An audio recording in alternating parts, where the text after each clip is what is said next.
সবার সামনে রুদ্র ও বিহানের কাছে হাত জোড় করে ক্ষমা চায় অখিলেশ। হ্যাঁ বন্ধুরা, এমনটাই দেখা যাবে। বিস্তারিত জানতে ভিডিওটি না টেনে সম্পূর্ণ দেখতে থাকুন। গল্পের শুরুতেই দেখা যাবে কম্পাস ফিরে এসে ঋতুজাকে বলতে থাকে, মা, ওই দিকের অবস্থা খুব খারাপ, কিন্তু আমাদের স্টুডেন্টরা এখন সুস্থ আছে, ওদের নিয়ে কোনো ভয় নেই, কিন্তু এখনো ওই জায়গাটিতে গ্যাস ছড়িয়ে আছে, আর এটা গ্যাস লিক করে হয়েছে। ওই আশেপাশে যে কোম্পানিগুলো আছে সেই কোম্পানি থেকে এই গ্যাস লিকটা হয়েছে। আমি নিশ্চিত যে এখান থেকেই হয়েছে, কিন্তু পুলিশরা কিছু তদন্ত করতে চাচ্ছে না। আর তুমি এই ব্যাপারটা দেখে নিও, যাতে ওরা এই ব্যাপারটা নিয়ে কিছু তদন্ত করে। পুলিশরা বলছে এই ব্যাপার নিয়ে তদন্ত করবে না। তখন দেখা যায় ঋতুজা বলতে থাকে, আমি সবটা দেখে নিচ্ছি কম্পাস, তুই এতটা চিন্তা করিস না। এরপরে দেখা যায় এই কথাগুলো শুনে মুক্তি ভয় পেতে থাকে। মুক্তি মনে মনে বলতে থাকে, এই কম্পাস মেয়েটা কি যে করবে, এর এর তো মাথায় অনেক অনেক প্রখর বুদ্ধি। এ যদি অখিলেশদের ধরে ফেলে তখন কি হবে? এরপরে অখিলেশ আস্তে আস্তে সেখানে আসে আর বলতে থাকে, শোনো কম্পাস, তোমাকে এখন এসব নিয়ে ভাবতে হবে না। তোমার জন্য বড় একটা দায়িত্ব অপেক্ষা করছে, সেই দায়িত্বটা তোমাকেই পালন করতে হবে।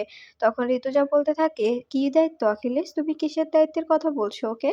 তখন অখিলেশ বলতে থাকে, আমি চাই যে এবারে সরস্বতী পুজোর দায়িত্বটা কম্পাসই নিক, কম্পাসই সুন্দর করে সরস্বতী পুজোটা সেলিব্রেশন করুক।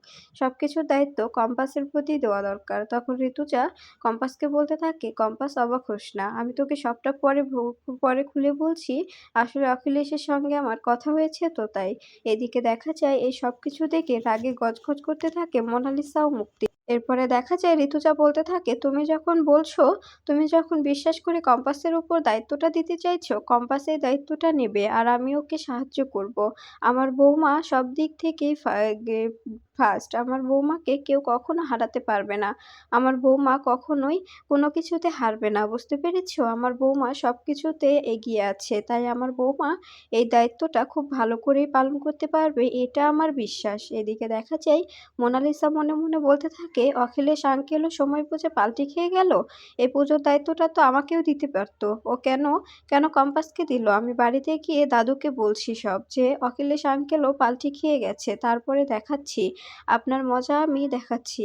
এদিকে দেখা যায় মেঘমালা অনেক খুশি হয়ে যায় অখিলেশের এমন কথা শুনে। এরপরেই অখিলেশ বলতে থাকে, আমাদের পুজোর দায়িত্বটা কম্পাস এমনভাবে করবে যাতে সবাই আমাদের আমাদের প্যান্ডেল দেখে অবাক হয়ে যায়। সবাই যেন বলতে পারে যে এবার নোবেল ফিউচার অফ কলেজের মালকিনের বৌমা এত সুন্দর করে প্যান্ডেল সাজিয়েছে, প্রতিমা তৈরি করেছে, সবটা দেখার মতো, একদম অসাধারণ। এখানকার সবথেকে ভালো পুজো যেন আমাদের কলেজে সেলিব্রেশন হয়, কোনো কলেজে যেন না হয়, বুঝতে পেরেছো? এদিকে মুক্তির আগে গজগজ করতে থাকলে তখন অখিলেশ ইশারা করে মুক্তিকে বলতে থাকে, প্লিজ মুক্তি, এতটা ভেঙে পড়ো না, আমাকে তো এসব করতেই হবে, সবকিছু অভিজ্ঞান দত্ত বলে দিয়েছে তো। এরপরে দেখা যায় মোনালিসা সেখান থেকে বাড়ি ফিরে আসে আর অভিজ্ঞান দত্তকে বলতে থাকে, দাদু, সময় বুঝে অখিলেশ আঙ্কেলও পাল্টে খেয়ে গেল, দেখতে পেয়েছো? অখিলেশ আঙ্কেল আমার সামনে কম্পাসকে পুজোর দায়িত্ব দিল, কেন আমাকে দিতে পারতো না? আমি কি পারতাম না দায়িত্বটা সামলাতে? তখন অভিজ্ঞান দত্ত বলতে থাকে, মোনা, এতটা উত্তেজিত হয়েও না, আমি বলেছি কম্পাসকে দায়িত্বটা দিতে। তখন মোনালিসা বলতে থাকে, কেন? তখন অভিজ্ঞান দত্ত বলতে থাকে, আসলে ওই যে গ্যাস লিকের ব্যাপারটা যে সবার সামনে এসছে, ওইটা থেকে যাতে কম্পাস দূরে থাকে, এই জন্যই আগামী 7 দিন ওকে পুজোর মধ্যে আটকে রাখতে হবে। এটা তোমার কাজ, এই জন্যই ওকে পুজোর দায়িত্বটা দেওয়া হয়েছে। সবসময় তুমি ওকে হেল্প করবে, তুমি ওর পাশে থাকবে, আর ওর পিছু পিছু ছায়ার মতো লেগে থাকবে। ও কি করছে, কোথায় যাচ্ছে, সবটা আমাকে বলবে, বুঝতে পেরেছো? তুমি এটা ভুলে যাচ্ছ যে সবটা কাজেরই একটা করে কারণ থাকে। এই যে এটাও একটা কারণ। কম্পাসকে এমনি এমনি পুজোর দায়িত্ব দেওয়া হয়নি, তোমার অখিলেশ আঙ্কেলকে আমি বলে দিয়েছি। এদিকে দেখা যায় অখিলেশ বাড়ি এসে সবার সামনে মিথ্যে অভিনয় করতে থাকে। এরপরে কিচেনে গিয়ে সবার জন্য রান্না করতে থাকলে তখন বাবুলাল ও বুবলি বলতে থাকে, দাদাবাবু, আপনি তো এখানে আসতে পারেন না, আপনার হাত কেটে যাবে হঠাৎ করে, তখন ঝামেলা হয়ে যাবে। এরপরে অখিলেশকে রান্নাঘরে দেখে একে একে বাচ্চারা সবাই আসে আর তখন অনেক খুশি হয়ে যায়। অস্মিকা দেখে বলতে থাকে, বা জেঠুমনি, তুমি আজকে রান্না করবে? আমার তো আগেকার দিনের কথা মনে পড়ে যাচ্ছে। আগে তো তুমি কত রকমের রকমের পাস্তা তৈরি করতে, কত রকমের খাবার তৈরি করে আমাদের খাওয়াতে। সেদিন তো এখন দেখাই যায় না। এদিকে মেঘমালা রুদ্রকে বলতে থাকে, "রুদ্র আমাকে একটা চিমটি কাটো তো, আমি কি স্বপ্ন দেখছি নাকি?" এদিকে মাহি বলতে থাকে, "বাহ! জেঠুমনি অনেক ঘ্রাণ বেরিয়েছে। খাবারটা তাড়াতাড়ি বানাও, অনেক খিদে পেয়েছে তো আমাদের।"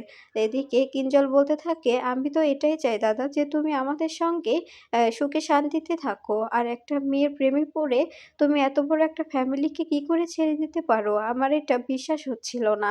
তুমি এভাবে আস্তে, আস্তে আমাদের মাঝে ফিরে এসো। তুমি আমাদের মাঝে হাসিখুশি থাকলে দেখো আমাদের পরিবারটা কত হাসিখুশি থাকে। বাচ্চারা কতটা খুশি হয়। বাচ্চারা তোমাকে পেয়ে কতটা খুশি। তুমি কেন এরকমটা বুঝতে পারো না দাদা? তুমি কেন ওই মেয়েটার জন্য আমাদের ফ্যামিলির সবার সঙ্গে সম্পর্ক নষ্ট করবে? তুমি আস্তে, আস্তে আমাদের সঙ্গে মিলিয়ে নাও।"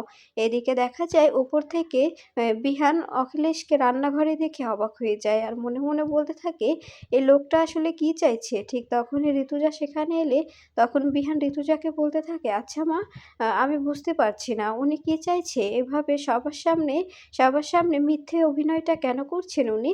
তখন দেখা যায় ঋতুজা বলতে থাকে, "বাবা এতটা ও তো তোমার বাবা, তাই না? ওনার বিষয়ে এভাবে তুমি কথা বলতে পারো না।" তখন বিহান বলতে থাকে, "আচ্ছা মা, তোমার কি হয়েছে বলো? তুমি সকালে দেখলাম ওনার সঙ্গে আমাদের কলেজে গেলে দেখে মনে হলো তোমরা কথা বলছো, অনেক মিলে গেছো। ব্যাপারটা কি?" তখন দেখা যায় ঋতুজা বলতে থাকে, "আসলে তোমার বাবা সকালে আমার সঙ্গে কথা বলেছে। আমার কাছে ক্ষমা চেয়েছে। উনি বলছে যে ওনার নাকি প্রচণ্ড একা লাগছে। উনি আর একা থাকতে পারছে না। উনি আমাদের থেকে আরেকটা সুযোগ চেয়েছে। আমি জানি না যে তোমরা ওকে ক্ষমা করবে কিনা, কিন্তু আমার সঙ্গে ও যেটা করেছে তার জন্য আমি ওকে কখনো ক্ষমা করতে পারবো কিনা আমি তা জানি না। কিন্তু একটা মানুষকে তো এতটা শাস্তি দেওয়া ঠিক না। ও ও ওর তো তোমরা তো ওর সন্তান হও, তাই না? ওর থেকে তো আমি তোমাদের দূরে করতে পারি না, এরকম অধিকার তো আমার নেই। তো আমি কি করব বলো?" ও আমার কাছে হাত জোড় করে কান্না করছিল আর বলছিল, "আমার বাচ্চাগুলোকে আমার কাছে ফিরিয়ে দাও। তোমরা সবাই আমার সঙ্গে মিলে যাও। আমাকে এভাবে একঘরে করে দিও না। আমি এভাবে দম বন্ধ হয়ে মরে যাব। আমি কি করতাম বাবা? এজন্য আমি ওনার সঙ্গে কথা বলতে বাধ্য হয়েছি।" এরপরে দেখা যায় বিহান বলতে থাকে, "ঠিক আছে মা, দেখি উনি কি করে, কতটা ভালো হয়েছে। তা কম্পাস কোথায়? আমি কম্পাসকে খুঁজে নিয়ে আসছি, তুমি নিচে যাও।" এদিকে দেখা যায় কম্পাস অফিসারের সঙ্গে কথা বলতে থাকে সেই গ্যাস সম্পর্কে। কিন্তু অফিসার কোনো হেলদোল না করলে তখন কম্পাস রেগে যায় আর বলতে থাকে, "আপনি কিন্তু এবার আমার সঙ্গে মিসবিহেভ করছেন। আপনি বুঝতে পারছেন না আমি কে? আমি ঋতুজা চৌধুরীর বৌমা। আপনি যদি আমার সঙ্গে বেশি পাঙ্গা নিতে আসেন, আমি পুরো নোবেল ফিউচার অফ কলেজ নিয়ে আপনার থানার সামনে গিয়ে আন্দোলন করব।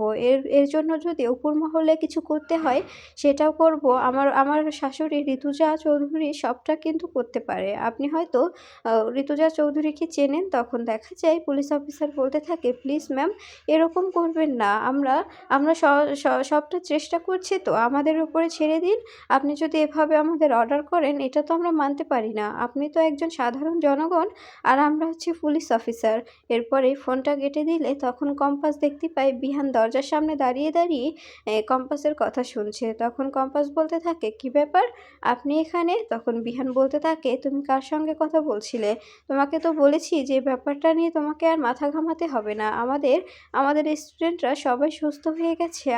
আর এই গ্যাস সম্পর্কেও তো সবটা ঠিকঠাক হয়ে গেছে। তবে কেন পুরনো কাসুন্দি ঢাকতে যাচ্ছ? কেন ব্যাপারটা আরো বড় করার চেষ্টা করছো বলো তো? প্লিজ এমনটা করো না আর ঝামেলা বাড়িও না।" তখন দেখা যায় কম্পাস বলতে থাকে, "আমি তো অবশ্যই ঝামেলা পাকাবো।" এরপরে দেখা যায় তখন বিহান বলতে থাকে, "মানুষ চায় যে ঝামেলায় যেন না জড়ায়। আর তুমি চাও যে ঝামেলা আমার গলা জড়িয়ে ধর, ঝামেলা আমার কাছে আয়।" তখন দেখা যায় কম্পাস বলতে থাকে, "বলতে বলতেই ঝামেলা আমার ঘরে এসে পৌঁছে গেছে। পারলে গলাটা জড়িয়ে ধরতেও পারে।" তখন বিহান বলতে থাকে, "মোটেও না। আমি গলা জড়িয়ে ধরার কোনো ইন্টারেস্ট ইন্টারেস্ট নেই আমার। তখন কম্পাস বলতে থাকে, সেটা তো জানি, বার্থডের দিনই তো বুঝতে পেরেছিলাম। তখন দেখা যায় বিহান বলতে থাকে, সেদিন আমি শুধু শুধু অনেক মেয়ের সঙ্গে তো এভাবে কোমরে হাত দিয়ে নাচাগানা করি আমি। তাই আমি সেই ক্ষেত্রে তোমার কোমরে হাত দিয়েছিলাম। তো এর বেশি আর কিছু নয়। তখন কম্পাস বলতে থাকে, সত্যি, সত্যি তাই। আমার কোমরে যখন হাত দিয়েছিলেন আমারও কোনো ফিলিংস হয়নি। তখন বিহান বলতে থাকে, ফিলিংস হয়নি মানে? তুমি কি এসব কি বলছো? তখন কম্পাস বলতে থাকে, আমি তো রোবট, আমি তো মানুষ নয়। আর আপনিও রোবটের মতোই আমাকে ছুঁয়েছিলেন। তবে কিভাবে মানুষের মতো ফিলিংস হবে বলুন? এই বলে দুজনে হাসতে থাকে। এরপরে দেখা যায় বিহান বলতে থাকে, বাবা আমাদের কাছে ক্ষমা চাইছে, আমাদের সঙ্গে মিলে থাকতে চাইছে।